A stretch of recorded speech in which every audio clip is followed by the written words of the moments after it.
Depuis le printemps, des marins d'eau douce naviguent sur le bassin de la Villette et le canal de l'Ourcq.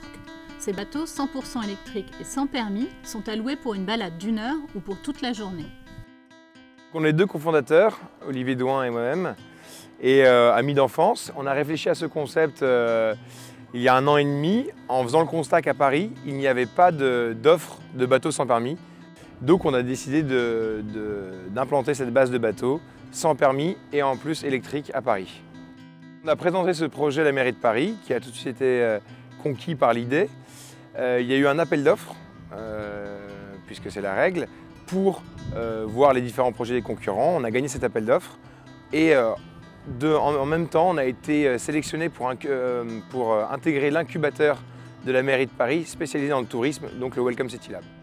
Alors marin d'eau douce bien sûr, c'est un côté péjoratif pour les marins. Nous on a voulu donner un petit côté sympa à cette entreprise avec bien sûr les injures du capitaine Haddock. Donc les bateaux s'appellent le Bachibouzouk, le Mille Sabord, le Tonnerre de Brest, tout cet univers du capitaine Haddock qui est en cohésion avec notre image, avec les bateaux, etc. On a une flotte de 17 bateaux. Vous pouvez louer ces bateaux pour 1 heure, une balade sur le bassin de la Villette, c'est plutôt de l'initiation, ou avec des petits-enfants. Et ensuite, vous pouvez sortir du bassin de la Villette et découvrir les 20 km de canaux qu'il y a, donc le canal de l'Ourcq. Le canal de l'Ourcq n'est pas connu des Parisiens ni des Franciliens, donc c'est vraiment la découverte d'un endroit insolite et original. Tout au long des 20 km de canaux que vous allez pouvoir parcourir en bateau, vous allez voir donc principalement sur le bassin de la Villette la rotonde Le Doubs qui est derrière moi. Ensuite, le pont de Crimée qui est un pont qui a 200 ans, le plus vieux pont levant d'Europe. Ensuite, vous allez passer devant la Géode, bien très connu, le moulin de Pantin, le parc de la Villette. Ensuite, l'ancien hôtel des Douanes qui est un monument historique qui a été l'hôtel des Douanes il y a quelques années et qui est devenu le temple du street art parisien.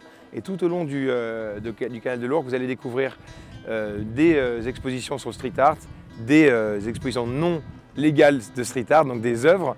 Et ensuite, plus vous allez loin, plus vous allez atterrir dans une zone plus, on va dire, bucolique, avec le canal qui se rétrécit, des arbres un peu partout, des parcs sur les côtés, et voilà. Un peu plus de nature à la fin. C'est très facile à conduire. On fait bien sûr un briefing sécurité avant que l'équipage parte. On explique les règles de sécurité et ensuite le maniement du bateau. Mais c'est très simple à manœuvrer. Marche avant, marche arrière, droite, gauche, avec un peu d'inertie. Mais voilà, les clients arrivent très bien à utiliser les bateaux.